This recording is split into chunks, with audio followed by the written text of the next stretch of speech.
Bugun ruhiy salomatlik butun dunyoda tibbiyotning istiqbolli va jadal rivojlanayotgan yo'nalishlaridan biri hisoblanadi. Shu bois yurtimizda bu soha rivojiga alohida e'tibor qaratib kelinmoqda. Prezidentimiz rahbarligida ruhiy salomatlik xizmatini isloh qilish izchil davom ettirilayotgani misolida ham buni yaqqol ko'rish mumkin. Ayni chog'da O'zbekiston 2030 strategiyasida xalqimizning ruhiy salomatligi davlatning eng ustuvor vazifalaridan biri sifatida belgilangan bo'lib, bu tizimdagi sa'y-harakatlarga yangicha surat bag'ishlayapti. Yaqinda bo'lib o'tgan 3-yosh psixiatr va narkologlarning bahorgi Samarqand maktabi shu yo'nalishdagi ishlarning mantiqiy davomi bo'ldi. Mazkur nufuzli anjuman Sog'liqni saqlash vazirligi, Respublika ixtisoslashtirilgan ruhiy salomatlik ilmiy-amaliy tibbiyot markazi, Butunjahon psixiatrlar assotsiatsiyasi va yurtimizdagi qator tibbiyot oliy o'quv yurtlari hamkorligida tashkil etildi. Ruhiy salomatlik bo'yicha xalqaro hamkorlikni rivojlantirish yo'lida muhim platforma bo'lishi kutilayotgan tadbirda Rossiya, Germaniya, Italiya, Shvetsiya, Belarus, Qozog'iston, Qirg'iz Respublikasi, Tojikiston va boshqa qator davlatlar yetuk olimlari ishtirok etgani va ular tomonidan mahorat darslari o'tkazilgani ishtirokchilar uchun ayni muddao bo'ldi.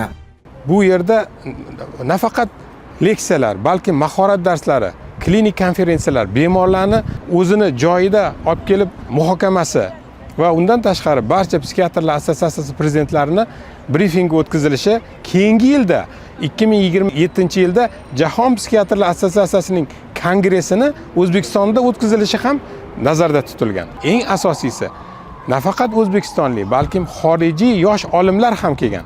Bular bir-biri bilan muloqotning o'zida ko'p informatsiyani bir-biri bilan almashadi.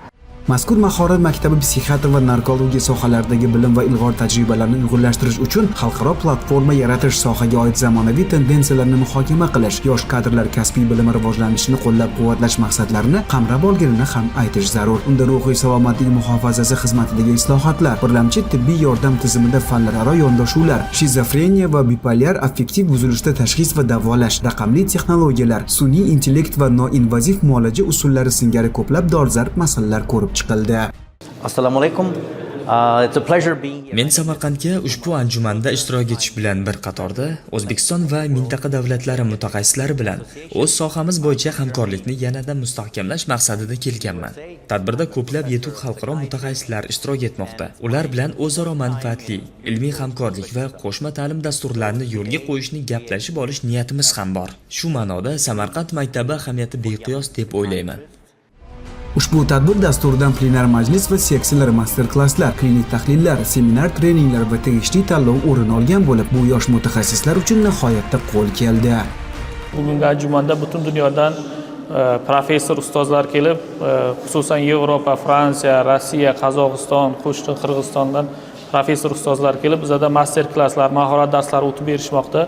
Bu rivojlanib kelayotgan yosh psixiatrlar uchun juda ham katta mahorat maktabi hisoblanadi. Umuman Samarqand shahri mezbonlik qilgan bu nufuzli anjuman soha uchun malakali mutaxassislar tayyorlash sifatini yanada oshirish, ilm-fan bo'yicha aloqani mustahkamlash, psixiatriya va narkologiyaga doir zamonaviy yondashuvlarni O'zbekiston hamda mintaqa klinik amaliyotiga joriy etishga xizmat qilishi bilan yanada ahamiyatlidir.